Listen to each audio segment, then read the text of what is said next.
裏面嘅飛行滑板終於成真。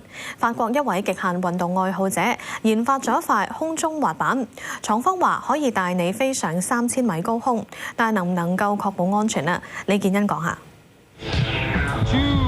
冇威亞，冇特效，無拘無束，踩住塊板就可以自由飛行。呢塊係真正嘅飛行滑板。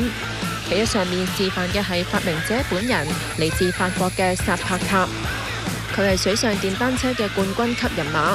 5年前發明咗水上噴射踏板，靠噴射水流產生動力，等用家喺水面飛舞。但因為要持續抽水，水管唔可以離開水面。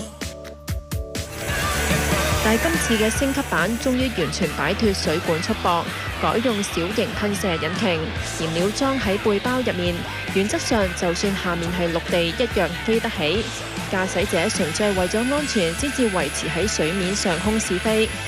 影片中試飛嘅高度係30米，不過廠方聲稱理論上可以飛到3000米，續航能力10分鐘，最高時速大約150公里。